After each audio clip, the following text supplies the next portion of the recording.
Welcome, everyone. I'm delighted to see so many wonderful faces here this evening. We are very happy to welcome you all to this evening's Kinder Institute Forum. This is our signature speaker series that we have about twice a year, where we bring in thought leaders to Houston to talk about some of our most pressing and interesting urban issues. So this evening, well, first of all, I'm Ruth López Turley. I didn't introduce myself earlier, but I'm Ruth López Turley. I'm the director of the Kinder Institute at Rice and a professor of sociology at Rice. And tonight, we get to speak to some really amazing people that have done some research here in Houston. So we're delighted to have them here, and I'll tell you a little bit about them in a moment. But first, I want to make sure to thank the Museum of Fine Arts Houston for hosting this event. And so now a little bit about tonight's special guests. We have both Elizabeth Korver-Glenn and Sara Mayorga. Elizabeth is an assistant professor of sociology at the University of North Carolina in Chapel Hill. And Sara Mayorga is a professor of sociology at Brandeis University. So tonight we will have a conversation about their recent book, Good Reputation: How Residents Fight for an American Barrio. But we'll also talk a little bit about some broader issues and some of the implications of their book, especially since, like I said earlier, their research was done right here in Houston. So we will talk about some implications for us. And I also want to let you all know in advance that after our conversation, you all will have an opportunity to ask any questions that you might have for these two authors. So begin giving some thought to your questions, and as you listen to the conversation, go ahead and jot down your questions. You should have, did they already receive the index cards? Okay, great. So you should have received some index cards so you can jot down any questions that you might have. And then toward the end, you'll have an opportunity to pass them down the aisle. We'll have some people come down and collect them and give them to me so that we can try to get to as many of your questions as possible for the Q&A. And finally, I also need to announce that you can participate in tonight's conversation on social media using hashtag KIForum. That's hashtag KIForum. So with that, I would like to invite both Elizabeth and Sara to join me at the seats. Well, welcome again. I'm so happy that you all came to Houston, or you came back to Houston, as Elizabeth used to live here. I should have mentioned this at the beginning when I introduced you, that Elizabeth was also some time back a doctoral student at Rice, where she got her PhD in sociology. Yay! And I have to add, this is not a small thing. This is a big deal. But often, when people go back to their graduate institutions, their blood pressure rises. She told me this evening that she got warm fuzzies when she went back to campus. So that's a huge statement, I would say. But anyway, let's start off by, I would love for you all to first just say a little bit about yourselves. What's your story? And especially, why did you decide to do the research that you've done? Hi, everyone. It's great to see you. Thanks for coming tonight. Hi, thanks for the person that waved. Thank you. So like Ruth said, I did my PhD at Rice. And at the same time that I started my PhD at Rice, I moved into the North Side Barrio, just north of downtown Houston. And I was broadly interested in studying issues of racial and gender inequity. I didn't quite know exactly what I wanted to specialize in, but I took a class my first year at Rice with Sergio Chavez, who I don't think is here tonight. Maybe he is. I don't see him. It was a research methods class. And during this research methods class, which was a qualitative research methods class, meaning I had to learn how to do ethnographic field work, I had to learn how to conduct in-depth interviews. I was required to do my own research project, which felt very overwhelming. And so I started where I thought I could start, which was in my neighborhood. A lot of changes were happening, including the extension of the Red Line light rail through the neighborhood. It was still under construction at that time. And so I just started asking people about their experiences living in the neighborhood, working there, worshiping there, how the development was affecting them, and so on. And that project and those questions sat with me for a very long time, over 10 years. And I really felt that this was a story that needed to be told. And that's where Sada comes into the picture. Yeah. Hi there. Thank you so much for being here. So thanks for the waves. I've not lived in Houston, but I did my grad training at Duke University in North Carolina. So I am a sociologist of race and racism, of urban neighborhoods and Latinx migration. Historically, I've studied multiracial neighborhoods. So thinking about how diversity works in multiracial mixed income neighborhoods, and really about the social relationships in those neighborhoods, and how do we think about questions of power and inequality and resource sharing, for example, in mixed income and multiracial neighborhoods. So working on this project with Elizabeth, she sent me an email. I don't know if we want to talk a little bit about how we kind of ended up here, but we can certainly jump into that. And said, hey, this was actually the middle of the pandemic, so 2021, said, hey, I have this book project. Would you be interested in having a Zoom call with me to talk about it? And I had just gotten tenure, which is, one of those exciting things that also gives you a little bit more freedom. And I thought, what the heck? Let me have this phone call with this person whose work I really admire and take a leap of faith. And by the end of, I don't even know how long it was, 45 minutes, we were both on board and saying, let's do it. Let's write about Northside. And what particularly brought me to this project was, obviously the excitement of working with Elizabeth, who I deeply admire, but also thinking about neighborhoods differently than I had historically, right? So I'd been studying diverse neighborhoods, and Northside is, predominantly Latinx, right? And also what we would consider high poverty, right? And so it was a different kind of context. But for me to still think about questions of power sharing and inequality. And what I think is really, I find so powerful about the work that we've done together, and what I find really helpful is that places like Northside are often talked about by scholars and, regular people, activists, policymakers as maybe places of sameness, right? They're homogenous. It's Latinx, it's high poverty, right? We know that what the story is about that place. But when we really dug into the data and having this conversation, we saw actually how much diversity there was in this place that we assume is a place of sameness. And so for me, it was really drawing on those same ideas that I had done in my previous work of really thinking about inequality, but also this idea of conflict and this idea that places that we assume to be the same are actually places where people are, kind of fighting for, as we say in the title, for their barrio, for their neighborhood, for what it is that they want for the future. So I think it was the excitement of that project that sort of brought us in, but it has been a nice through line, I think, from my previous work to this book. And one of the things that really stands out to me about this book, that there's a lot of work that's out there on gentrification, and but this book is not about the process of gentrification, but rather it's about the process of not gentrifying. And that's actually the case for most U.S. neighborhoods. They don't gentrify, and so your book is really addressing a question that is a more common situation, but we have all this research on gentrification. Why not do research on the process of not gentrifying?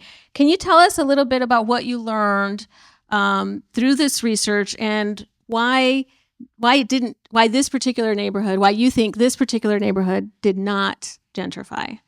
Sure. Yeah. Great question. So just to be clear about what we mean when we talk about gentrification, it's basically class change, right? Ruth Glass is this scholar who coined the term in the 60s, and basically just means when you have class transition from the working class to the middle and upper classes, right? And so one of the things in the gentrification literature is if we want to study a phenomena, we go out there and find it, right? So to understand gentrification, you kind of go out and find gentrification where it's happening, or you go study it where it's already happened. But really, Elizabeth, in her amazing fieldwork that she did in Northside, kind of stumbled upon it potentially in progress, right? And I think that's one of the really interesting narratives about Northside is that folks were kind of telling competing stories about gentrification is definitely going to happen. It's already on the way. But then also the kind of some of the measures that we use for gentrification were not actually present, right? So although some of those changes have been there in terms of like median, housing price, for example, going up, and some of the restaurants closing, but it hasn't been a huge turnover, right? One of the things with gentrification is not just about the displacement of people, but what we might call like cultural or social displacement, where, the restaurants that used to define a neighborhood, for example, are no longer there, or now they cater to a different, clientele. That wasn't really happening in Northside, right? And Northside still very much has, sort of the strongholds of these Mexican American restaurants. So I think that kind of puzzle is the one that we found really sociologically interesting, and one we try to trace throughout the book and really figure out, okay, if people are telling us it's happening or they're worried about it, but the factors aren't really there, how do we start to unpack why that is? Yeah. And so what we started noticing in our data was actually really residents of the area seemed to sort of coalesce around two different visions for what they wanted in the neighborhood. Everybody wanted amenities. Everybody wanted, sidewalks. I mean, who in Houston doesn't want sidewalks, right? They wanted consistent trash pickup by the city. Everybody wanted those things. But some residents really had this vision that they wanted the gentrification to happen. They wanted intense development to come to the neighborhood, and they wanted it to happen as soon as possible. The other group of residents, although they wanted, investment into infrastructure, they did not want it to come at the cost of the neighborhood and its current residents. They really felt that the neighborhood moving forward should be a place for them too, that they should be able to stay, that their neighbors should be able to stay. And these two competing sort of visions for the neighborhood's future really determined a lot about how people acted in the neighborhood, how they approached their lives in the neighborhood. And that competition, we argue in our book, was really what kind of helped slow the process of gentrification, helped kind of stick a grind in the gears, right, of the urban growth machine, as an urban sociologist might say, right? And so we really felt that this, as we went through and analyzed the data over and over again, that this sort of two competing visions of what the neighborhood should look like, and the ways that competition or conflict unfolded on the ground, really was one explanation for why gentrification wasn't happening in the way that people might have expected it to, or at least not at the speed people expected it to. That's not to say there are not other explanations. We're just little old sociologists with one case study. We don't have something to say about that's empirically generalizable to all other neighborhoods that haven't gentrified. But this, for us, and the data that we gathered, was the most powerful story that we came across. Yeah, and now in your book, you also talk about, as you talk about this process of not gentrifying and why that you didn't see it happening here. You also talk about a neighborhood's reputation and what they were fighting for, right? And you talk about that I want you to talk a little bit about what it means for a neighborhood to have a good reputation, as the book's title says, and why does it matter so much? What is that good? Because I'm a sociologist of education, and in my area, there's maybe a parallel here, but there's a lot of talk on a good school, and everybody seems to know what that means. And yet once we dive in and we're like, oh, how is that determined? And it just raises all kinds of questions. And so I'm wondering if you could say a little bit more about like, what does it mean for a neighborhood to have a good reputation? And then, of course, why does that matter? So it's actually a really great question and the crux of our book. So what we found is that for these two sort of competing visions of the neighborhood's future, they tended to align with how people felt about their neighborhood's reputation. So for the folks who wanted gentrification, who wanted this development to come quickly and comprehensively to the neighborhood, most of these folks tended to think of their neighborhood as stigmatized. They felt that this was and I should say, kind of following Sada's lead, that when we talk about reputation, we mean like the image of the neighborhood and its status, right? And so the image that they had of their neighborhood was one of stigma, right? And so they didn't think that their neighborhood had a good reputation. They were regularly comparing it to other neighborhoods that they felt did have a good reputation, like the Heights, for instance. And so they wanted their neighborhood to have a good reputation like they perceived these other neighborhoods, and they felt that their own neighborhood was very stigmatized. Hang on, just a quick clarification question. I think about the reputation themselves as well as the reputation externally from Yes. people that didn't live there? Yes. Okay. So their understanding was that the North Side was stigmatized by others, and they also felt that it was stigmatized. So it was an internal and an external perception of the neighborhood being a stigmatized place. By contrast, folks who, yes, they wanted investment in the neighborhood. Yes, they wanted amenities and so on. But they wanted to preserve the neighborhood and its character. They wanted to keep it as a safe place for themselves and their families and their neighbors. They tended to think of the neighborhood as already having a good reputation. They felt that it was a warm, welcoming, inviting, and desirable place. And some of them also acknowledged that this wasn't true for outsiders, perhaps, that maybe outsiders felt that their neighborhood was stigmatized, but they rejected that. They said, that stigma does not apply to us. We acknowledge that it might be there. And also we are claiming that our neighborhood is good, that it has a good image and its status is a desirable one for us. Yeah, and part of why we focus on neighborhood reputation is really because otherwise the story of Northside is so complex, right? There isn't a really clear narrative in terms of like, oh, everybody who identified as white, everyone who identified as Mexican American, everyone who identified as Black felt XYZ way about their neighborhood, or everyone who was middle class or working class or poor, for example, or rented or owned their home, right? All of these characteristics that we would typically use as sociologists did not produce a really clear typology. But when we really started to pay attention to what residents were saying and this orientation to neighborhood reputation, that's when what was happening in Northside sort of clarified itself for us.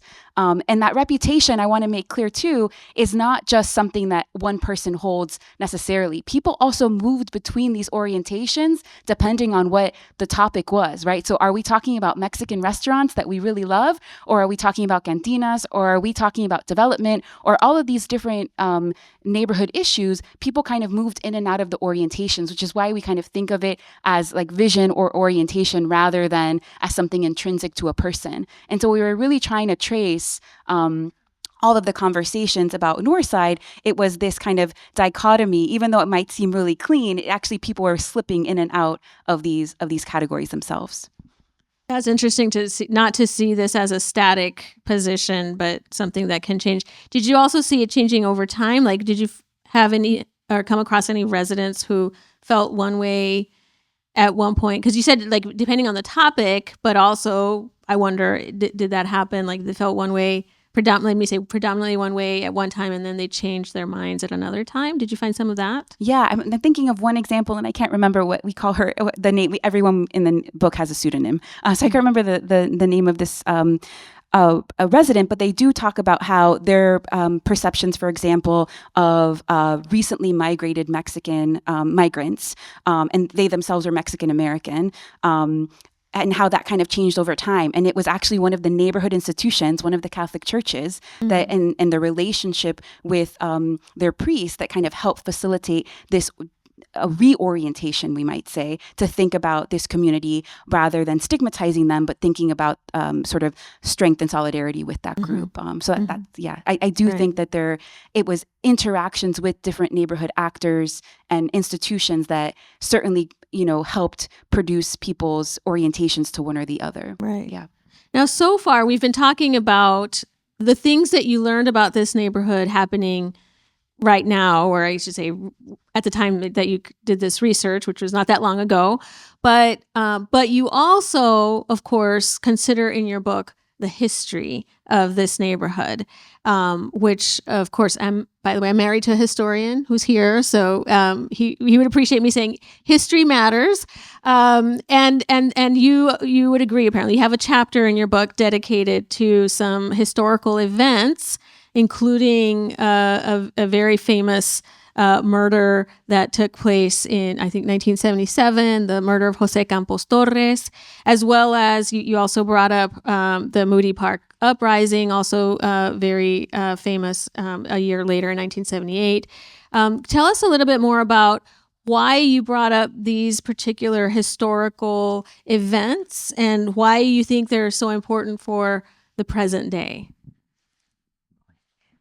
So this is one of the really interesting surprises of the research that we conducted. When I first started gathering the data for this project, I had never heard of Jose Campos Torres. I had never heard of the Moody Park Uprising, and that was partially, I think, because I'm not from Houston, and had only recently moved to the area. Because as I've learned over the years, a lot of people from Houston are very familiar with this history.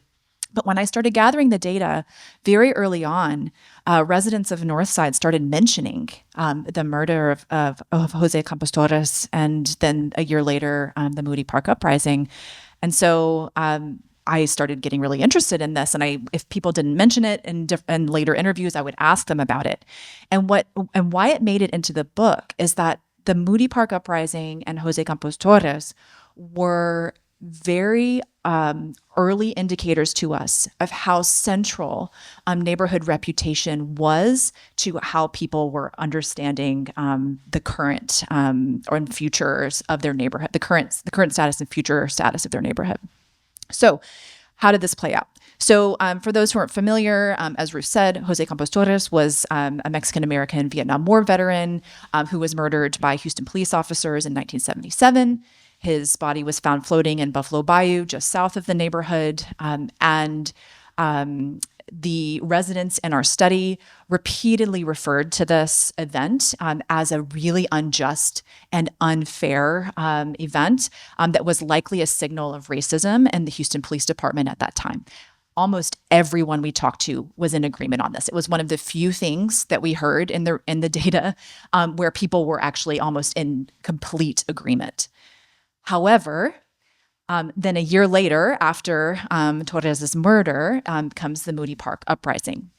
And there are a lot of accounts of what actually happened here. We actually went to some archives. We've read extensively about this. We have yet to find an actual definitive account of what happened. But the general gist is that there was a Cinco de Mayo celebration at Moody Park in 1978, around the time that the sentencing of the police officers who were involved in the murder of Torres occurred. The sentencing was very lenient.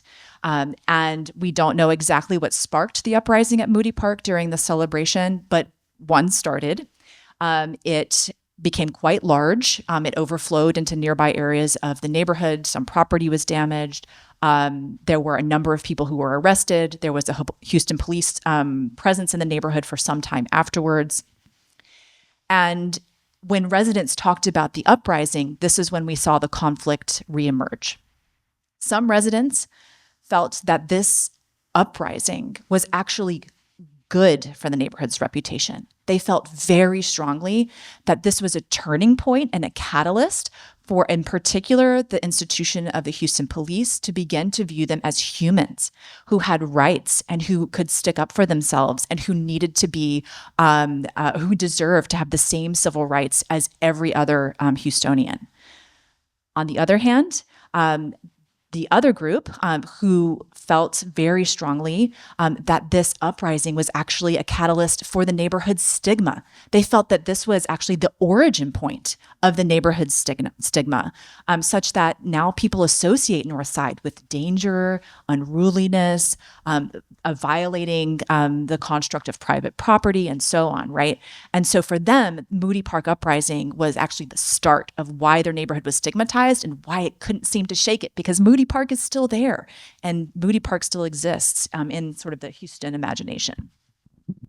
Yeah, and so for us, it was really indicative that this idea of neighborhood reputation, or how people think about their neighborhood, is never just about what's happening in the here and now, but that it's this historical reference points that often help us understand and make sense of not just where people are in this moment, but also where they want to go, right? And it's interesting because, again, everybody was in agreement about Jose Campos Torres, but they were not in agreement about the meaning of the uprising the year later, right? And that for us, that what we might call the social constructedness of that event, right? The meaning making that people are doing is telling us something about how they're orienting not only themselves, but how other people are also perceiving their neighborhood, and then what needs to happen next, right? Because presumably, if you think this is a stigmatized place, then that sort of facilitates narratives about what actions should follow that.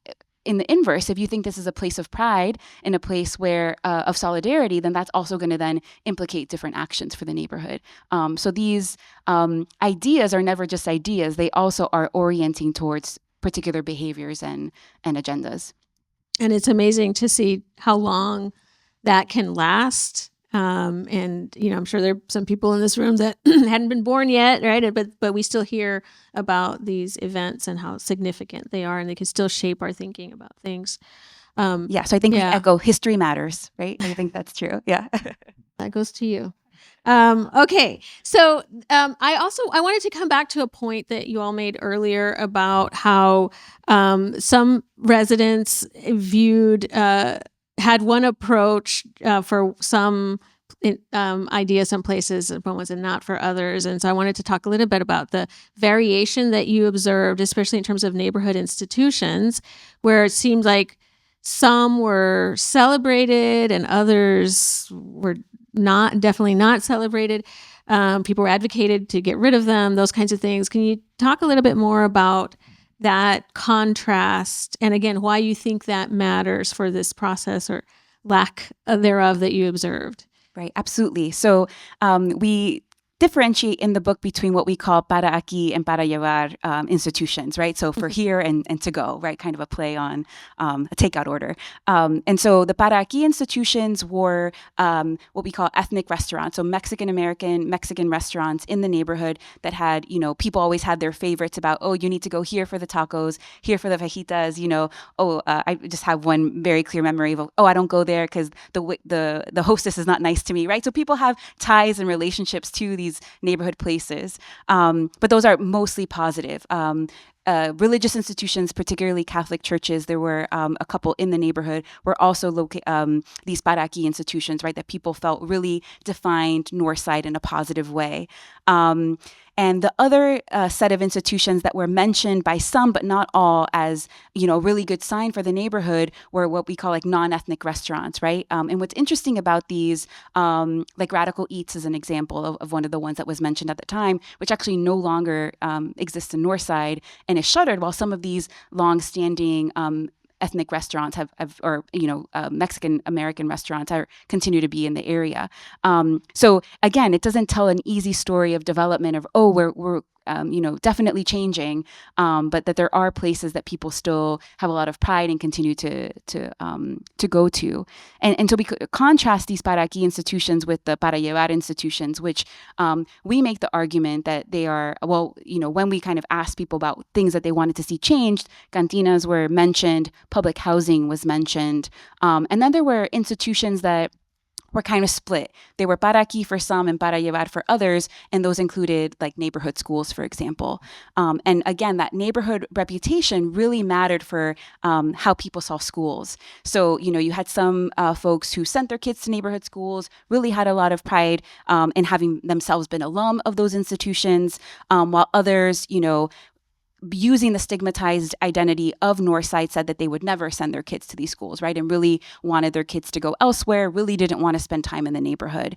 And one of the threads that we kind of think about throughout is how these para llevar institutions are also shaped by their proximity to Blackness, right? And to Black neighbors in the neighborhood in particular, right? And so public housing in the neighborhood was stigmatized in part because of its because of Black residents. And it's really interesting because there are two public housing complexes in the neighborhood. One is predominantly Latinx and one is predominantly Black. And the way that people talked about even the differences between those two public housing complexes sort of, again, reifies this idea that a distance from Blackness is sort of the ideal state for Northside. So we're really trying to think about institutions as complex neighborhood space, that it isn't just that, if somebody is, for example, stigmatizing Northside, that means they want to completely bulldoze everything and start from scratch, right? There are things that they really do like about the neighborhood, but they're particular and they're chosen. And one of the things that we found in the data is really about its proximity to or distance from the small population of Black residents as well. Yeah, and residents also, in addition to either sort of having these sort of para aquí or para llevar orientations towards these institutions, also change, like to your question earlier, Ruth, their understandings of whether they should even fight against these para llevar institutions over time. So, for instance, when we came back almost 10 years after I first started the project, and we re-interviewed some of the people that were originally part of the data collection, one of our primary informants, told us that she had actually decided to stop fighting against the presence of the Salvation Army, which was one of the primary para llevar institutions that residents identified. They felt that this Salvation Army brought in a lot of unhoused people. They felt this really contributed to the stigma of the neighborhood. And our informant actually said that she stopped fighting this institution because she felt that by stopping her fight, she might actually, the Salvation Army might stay, and that would help prevent gentrification. So this was a way that she even had changed her sort of understanding of this institution. Maybe she still thought the institution itself was stigmatized, but she didn't associate it with the same kinds of danger or stigma for the neighborhood itself, such that it would keep people away, right? She wanted actually to keep gentrification away. So she said, yeah, sure, this institution should stay. So these were very complex things, and we pay attention to them. And this also gets back to your earlier point, Ruth, about schools, because institutions, we know from other research, matter a lot for neighborhood reputation, and not only neighborhood reputation, but neighborhood resources, right? So when people talk about good schools, these are often, for instance, schools that have a lot of resources, and where parents might want to send their children because these schools have more resources, or maybe because, and there's a very strong correlation as well that Ruth knows, between a school's resources and its racial composition, right? So schools that have higher populations of white students tend to have more resources than schools that have more students of color, right? So all of this is intertwined. It's very complex and messy. But what we found in our research was that these institutions were almost like the lightning rods around which people really sort of concentrated their actions in the neighborhood, right? It's schools where people can go or send their children. It is libraries where people can go. It is public housing where people live. It is cantinas where some people might frequent. It is the gym or the YMCA, or, these are the actual places where people live out their lives. And that's one reason why they became so important in the process of our work.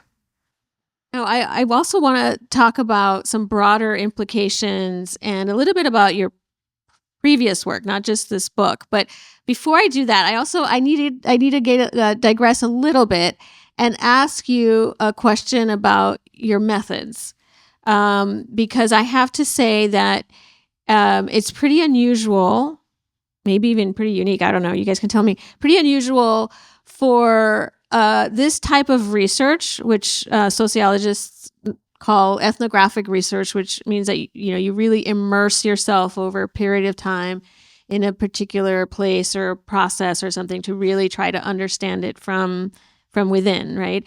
That's my definition of an ethnography, I guess. So Great definition. You can add to that if you want, but it's usually solo authored. So it's very unusual. I just want to point out it's very unusual for this type of research to be co-authored. Can you tell us a little bit about how that went, and be honest? We have no problem being honest here because it was like the best A dream. collaborative experience Really? I've ever had. Okay. Yeah. Wow. So as Sada mentioned earlier, I emailed her out of the blue. I still don't quite know what possessed me to do this. But you didn't know her from before, No, right? we had never met That is very weird. Yeah. It is weird. I am weird. I'm a weird, this. Yeah, you are. I'm strange. So I had, in the years since I finished my PhD at Rice, I had completed my first book project. And the week after I submitted my first book back to the publisher to go into production, I pulled this data off of my shelf and dusted it off. And in those intervening years, I had become very committed to what I call like a feminist praxis in my research, meaning it became very important to me that I was not going to be the only person responsible for interpreting and analyzing all of the data that I had collected from the neighborhood. And in particular, with my status as a white woman, I speak Spanish. I was immersed in the neighborhood. I had many friends in the neighborhood as well. But I also have a particular social location, and I have blind spots. I have things that I can't see or wouldn't be able to see, right? And so it was very important to me to not work on this next book project alone. I had known of Sada for a while. She has been an expert in multiracial neighborhoods and race and cities, and whose work I had admired for a while. We had corresponded by email, I think, one time. Can I just say something about that correspondence? It was when I was on an award committee and we were awarding her the best article. So also to make it say that Elizabeth is also a superstar. Wait, but did she know that she had gotten that award? Yes. That was the only time we'd ever corresponded. Oh, yes, I see. And then it was like maybe a year or two later that we contacted. Oh, I see. Yeah. Got it. So I thought... So she knew I liked her. Yeah. So I thought, well, who would I want to work with if I could work with anyone on this project? And the first person that I thought of was Sada. So this is early days of the pandemic, not like super early days. This is mid-pandemic, like maybe February of 2021. We still have the email. I cold emailed Sada. I gave her the pitch for the book and I said, "Are you interested? If so, would you like to hop on a Zoom call?" She said yes to the Zoom call. We got on the Zoom call, and as she said, we decided to work together at the end of that Zoom call. So in a nutshell, if I may like totally paraphrase what you just said, like you wanted to co-author with someone that had a different perspective for the sake of sort of checking your interpretations. And did you find that you had different interpretations? We did. Okay. Yes. Yeah. So I deeply admire Elizabeth's work. And it was one of those things where we had to trust each other. And we say that we built our friendship in a Google document, right? Because we were kind of working back and forth and leaving each other comments and saying, I don't know about this. And there really was, I think, trusting each other's expertise to say, and we would meet every 2 weeks, right? We'd set the deadlines for ourselves, but then we'd bring our stack of questions about, okay, here are the 3 things I'm still thinking through. Here are the things that I want to talk about from what you wrote, and really kind of going back and forth. And I think that's why it was a joy. It's like, who doesn't want to work with a brilliant colleague who helps you think through big ideas and tough questions together? It was really wonderful. And I think we have complementary strengths, but we're both really good on deadlines. And so I think that's why it worked well. Wow, it's unusual. No.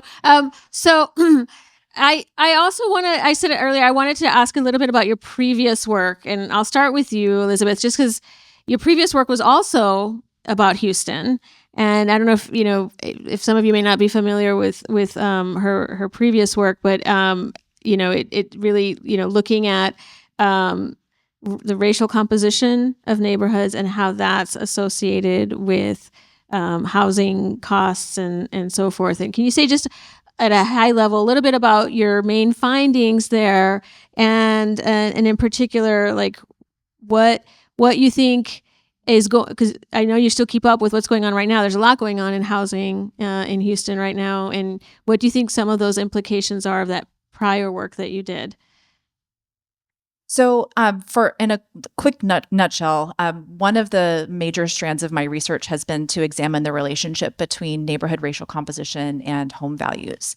And what I have found with my co-author and colleague, Dr. Junia Howell, over and over again, it does not matter which models we run, is that the home values in white neighborhoods are astronomically higher than home values in communities of color, after accounting for home characteristics like size, quality of construction, amenities like pools, for instance, neighborhood characteristics like crime, socioeconomic status, school quality, and so on.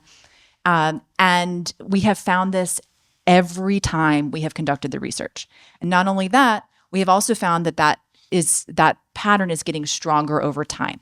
So between 1980 and 2015, home values in white neighborhoods increased 75% faster than homes in communities of color, again, accounting for home and community characteristics. So what does that mean for today? It's a great question. As you all may or may not have experienced, during the pandemic and even now, the housing market kind of went bonkers, right? Like it was cities across the United States were experiencing these hot housing markets where the supply of homes was very much not meeting the demand for homes. Demand for homes was very high and supply was pretty low. And so what that meant was that for instance, you think about previous homeowners who had lived in white neighborhoods, they're able to sell their houses for a much higher amount, right? Their homes are valued much higher. They're able to sell their houses for much higher. So when they go to buy again during the pandemic or even more recently, they're able to be much more competitive in putting forward strong offers than potentially previous homeowners who lived in communities of color, but who had otherwise the same house, functionally speaking. So this has a lot of ramifications for the actually increasing racial inequality we're seeing in the housing market now. It's not getting better. It's getting worse. And a lot of this is related to, this is like beyond your question, and I'm happy to talk more about this later.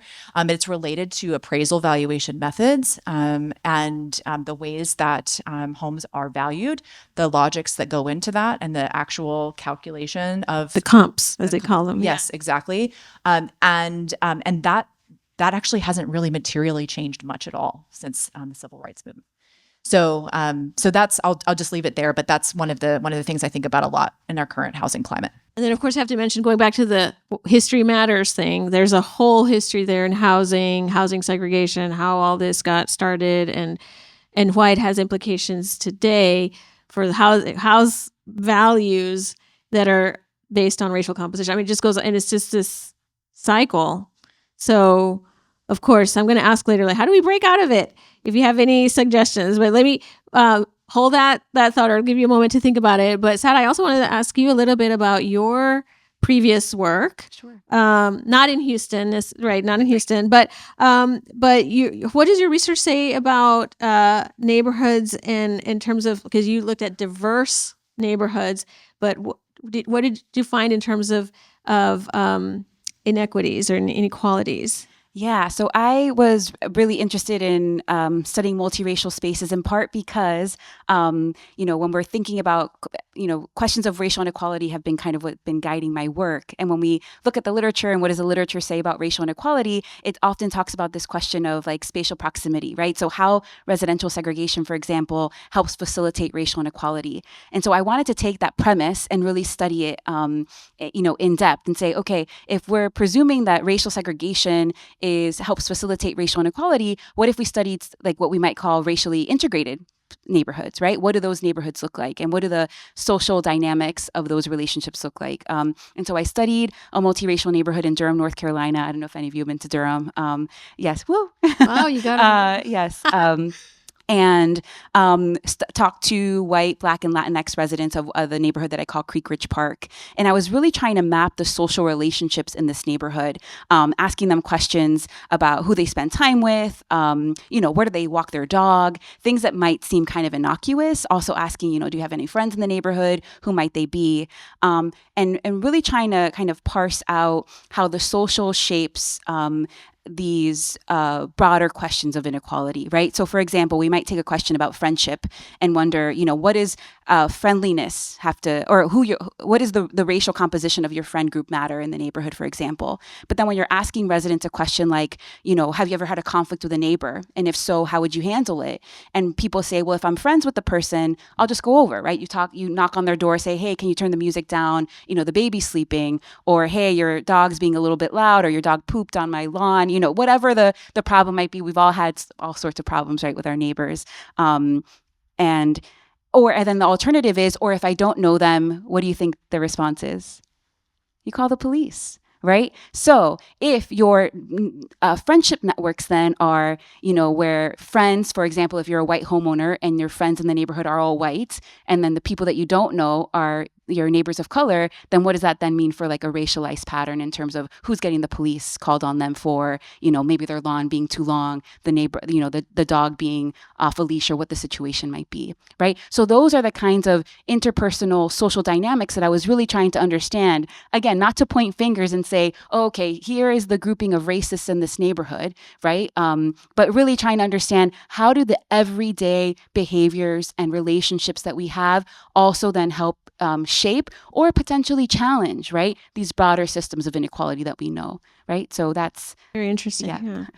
Oh, right. So I have one more question for you guys, but first, before I ask this last question, I'm going to remind you all that you will now have a chance to ask your own questions. So there will be people walking down the aisles collecting these questions. So please pass them toward the ends where the stairs are. And so your questions will be collected, and then we'll get a chance to go over them in just a moment. So while they do that, I told you earlier that I wanted to ask about these broader implications about your research collectively, not just this most recent book, but just wanted to ask you about obviously neighborhood investments. In general, I think most of us would agree that we want and need more investments, especially in neighborhoods that have fewer amenities. But there's always this concern, right, about not gentrification per se necessarily. Some people do have that concern about gentrification, but I think to be a little bit more precise, the biggest concern is about displacement, right? The displacement of the current residents in a neighborhood, that we want more investments, we want more amenities, but we don't want to displace the folks that are already there. So what would you say, as a result of what you have learned, what would you say would be a potential solution? Because this is an issue not just for this particular neighborhood, but obviously for many neighborhoods, and especially here in Houston, right? We're here in Houston. What would you say is a potential solution or path toward a solution to have, what's the phrase? I don't have our cake and eat it too. Like have the amenities, but not have the displacement. Yeah, I think that's a really great question. And I think one that we both think about a lot. So I'm actually going to take us out of Houston. So No. Just a little bit. I also wrote a book about Cincinnati, Ohio. And one of the patterns that I, in these two working class neighborhoods that I studied, was really thinking about this process that it's called underdevelopment, right? So it's not just that one neighborhood is developed or has more resources than another, but it's how one neighborhood is developed at the expense of another, right? And so really thinking about, often when we think about neighborhoods, we think about them in isolation, but really it's like, how do we think about the city as an organism itself, right? And how the relationship between these different neighborhoods, and do we have to have a zero-sum game, right? And how much about the way that we talk about development, right? And the way we think about development and investment, I think also facilitate some of these, well, this is the new hot place, so this is where we all need to move, as opposed to saying, what would it take to make all neighborhoods good neighborhoods, right? I think that for me is, which is an annoying sociology way of saying we need to reframe the question or think more broadly. But that's always what I'm thinking about, is kind of, challenging some of the underlying assumptions about the way things work.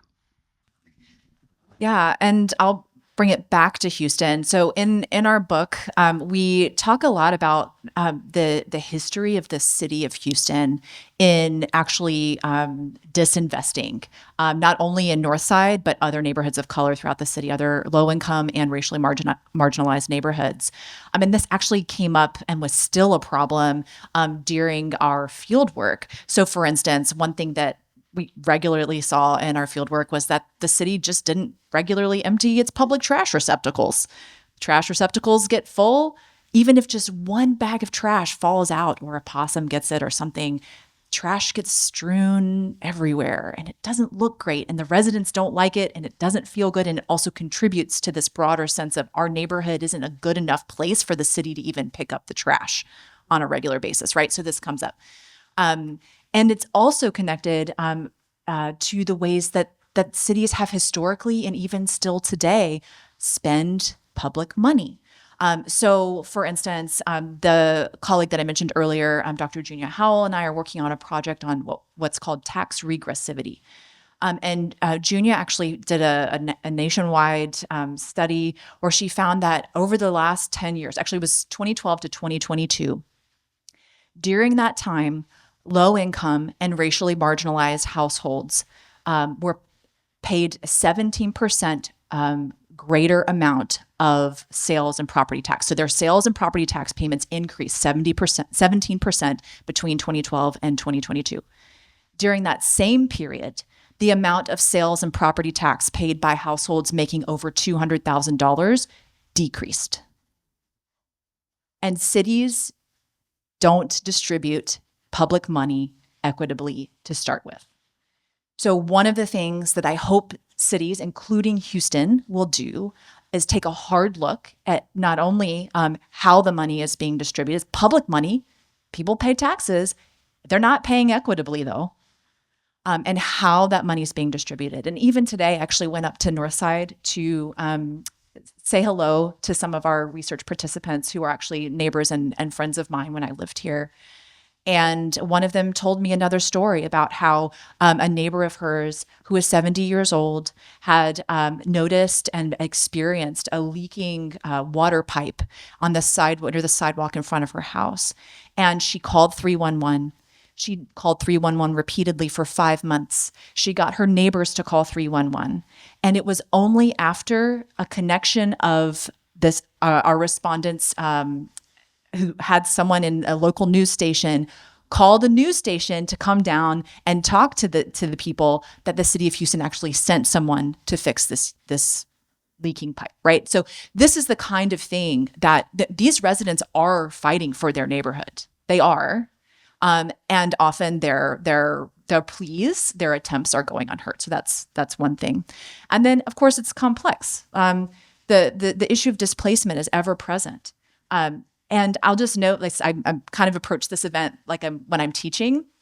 And the National Low Income Housing Coalition has a great tool. If you're interested, you can look up the amount or the hourly wage you would need to afford a 2-bedroom apartment in any metropolitan area in the United States.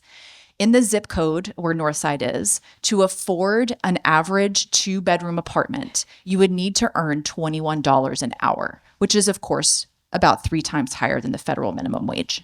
So even if you were working 2 minimum wage full-time jobs, you would not be able to afford living in this neighborhood. So I think collective responses, to the extent that cities can control things like living wage and providing grants to struggling homeowners, which I know Houston has a few of those programs as well, who can't afford to pay property taxes and so on. But again, it will require a complex and interrelated set of solutions. And I think a lot of them have to go back to the city and how it's spending its money.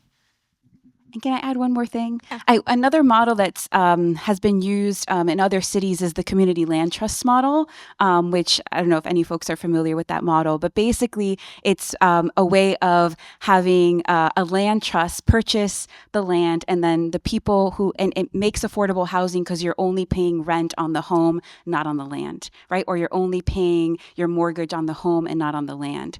And it's one way. I live in the Boston area, and in the Boston area, there are multiple community land trusts that kind of are rethinking for this exact same situation, right? You have gentrification, you have development, and you want to make sure that the historical communities that have lived there don't get pushed out. So a really famous one is Dudley Square, renamed Nubian Square. So folks who might be interested might want to look up the Dudley Square Neighborhood Initiative as an example of a community land trust that has existed for 20 plus years and maintained affordable housing in the Roxbury area.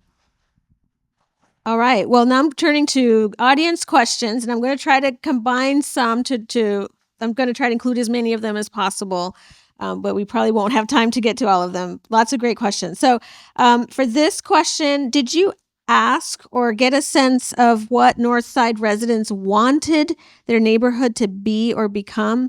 I am a resident. So I want to point out that this question is from a current resident. And maybe I'm going to combine with this question, a related question. How did class play a role in what participants wanted and what they thought was positive or negative? Yeah, so maybe I'll start with the first question. So absolutely, I think really the undercurrent of the book is what do residents want, right? And I think everyone would agree that they want a good North Side, right? They want a North Side where they feel safe, where they can go to restaurants, where they can be in faith community, where they can send their kids to school. I think the big difference is how people felt they could get there. Some people felt North Side was already there, and they wanted to protect those institutions and ways of life that they've long had. And I think others felt like that end goal was, many years in the future, right? And so the different trajectories that people took were in part about how close or how far they felt those things were. But I think those generally is what a lot of us want, right? Safe communities, to know their neighbors, to be able to feel like the place still belongs to them and not to people who are potentially coming in. And the class question on you, do you want to tackle that one? Yes. Yeah. So class is an interesting one.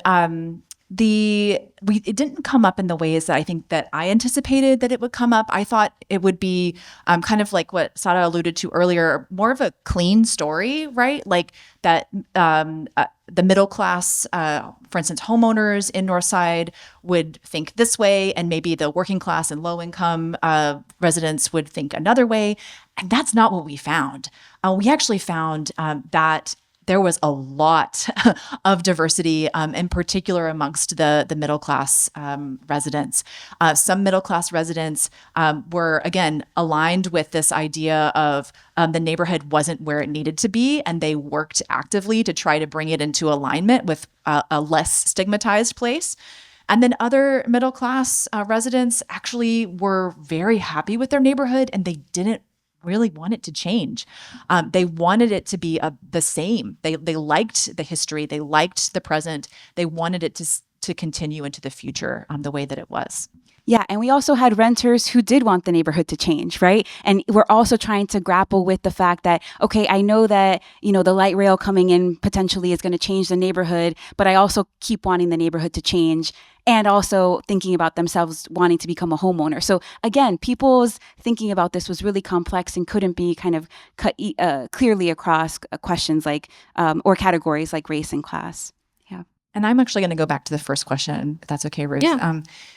Really, this project doesn't exist at all without the residents of Northside. So whoever you are, thank you for being there and I'm sure doing what you can do in that area. And I think in terms of what residents want, I experienced this today when I went up to see one of our informants, and I gave her our book and told her a little bit about the process and tonight's event. And she just said, "Thank you for seeing me."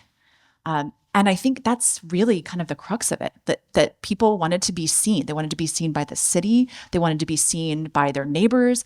They wanted to be dignified. They wanted to be treated as the human beings that they are. And I think that was kind of the crux of what we found. All right. And this next question is also a two-part question. You talk about in-depth interviews with stakeholders. Did you interview the organizations that you target or label as racial capitalists? And then the second part of this question is, will you present research to, sorry, because they didn't fit. Will you present this research to Northsiders? So the answer to the first question is yes, we did interview and do ethnographic fieldwork with a number of the nonprofit organizations and some for-profit developers that were active in the area. We conducted a number of interviews and spent hundreds of hours with some of these people as they went about their work in the neighborhood. And so we've recorded just actually a small slice of our interactions with them in the book. In terms of presenting the findings to Northside, yes, we would love to do that.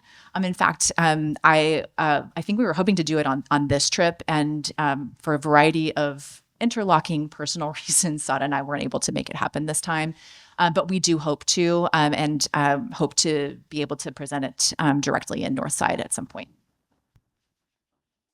Also, do you think that that the community organizing and leadership trainings provided to residents by local nonprofit organizations may have contributed to the success of what this book describes as Bienvenida efforts? Yeah, so we talk about the organizations, and I think also in complex ways because the residents understood them in complex ways, right? And so some of the trainings, even folks who were critical of the organizations, they said that those trainings were helpful in moving particular avenues forward, right? So thinking about, I'm Chapter 42? Yes, not chapter 42. I'm trying to remember names. I should have had my little pseudonym list here. I'm sorry. Okay. I just don't want to say the wrong. Vivian, thank you. Vivian, who was very critical of some of the neighborhood organizations and trainings, did say that, it was you pick and choose, you take away what's helpful and you leave the rest, right? So I think like a lot of organizers, right, that was kind of the approach. So I think we really do try to be nuanced in the book to talk about these organizations, not with a broad brush, but really try to, again, center the complexity of the place and make it clear that there isn't a single story here, right? There is a reason that we center the book on conflict, is in part because the neighborhood organizations themselves were also sites of conflict, but also the way that people dealt with them also was not one note. So yeah, I don't know if there was a second part to that question, but yeah, there was, and I can build on that. So yeah, I think there were maybe some. So I'll just say this: we didn't set out to study like these nonprofit organizations. Like we set out to study the residents and their experiences and perceptions of the neighborhood. And that eventually led us to these organizations where some of the residents were quite active, although there were not very many that were consistently active during the fieldwork that we conducted. And so it wasn't, what we did wasn't a study of the efficacy of community development in preventing gentrification. So we don't actually have data on that. We don't have data on whether or not some of the nonprofit organizations effectively prevented displacement because we just simply don't have that data. Where they did come into play was when residents mentioned them, when residents took us to civic association or neighborhood development or community nonprofit meetings. And that's where we observed both how residents sort of interacted with these organizations, how people in these organizations treated residents, and so on, right? It is very possible that some of the work that these organizations have done have helped with the story of Northside. Absolutely. In fact, we talk about that some in our book. Some of the residents specifically at the advice of one of the organizations, learned about Chapter 42 in Houston, which is if you're not familiar, it's essentially an ordinance that prevents developers from splitting up lots. So taking a single family lot and then splitting it into 3 and building a bunch of condos. And some residents took this advice and they successfully applied for Chapter 42 in several little pockets of the neighborhood, thereby preventing some developers from coming in and, splitting up these lots and building, tall townhomes. And also, we don't know if that actually affected whether or not people were displaced or not, right? We don't know. Yeah. No, I was going to say, and also we can draw on previous research that actually does study these community organizations and say, even when they are in neighborhoods and trying to facilitate, the production of affordable housing, for example, we're thinking of Teresa Gonzalez's book, Building a Better Chicago. There's mixed results, right? But again, this is not to villainize organizations or say, and actually we haven't really talked about the organizations tonight because our focus has been on the residents, right? So I just want to kind of emphasize Elizabeth's point is that the story of a good reputation is really a story about the residential life in Northside, and the organizations play a role in that story as much as the residents sort of said that they played a story and sort of what we witnessed. And one final question, as we wrap up, somebody asked, which I thought was a good question: how many people in the room tonight are Northsiders? If you're willing to identify yourselves, okay, we've got a good group. Thank you for being here. Thanks for coming. Yeah. So see, that maybe helps to answer. Yeah. That can't even clap because of the microphone. That helps to answer the other question about, like, are you sharing this research with Northsiders? Well, at least a few Step one. tonight. Yes, step one. Yeah. Yes. All right. Well, as we wrap up, I do want to thank you all again for being here this evening. And I would also have to mention, please join us on May 19th for the Kinder Institute's annual luncheon, where we'll be sharing out our findings for the 44th Kinder Houston area survey, the longest running metro survey of its kind.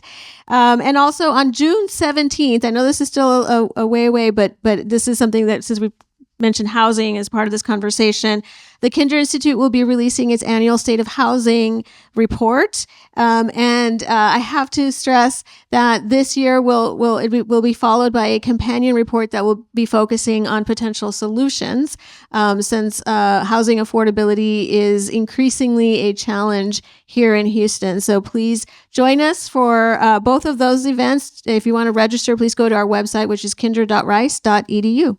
Thank you. Good night. And thank you all, please.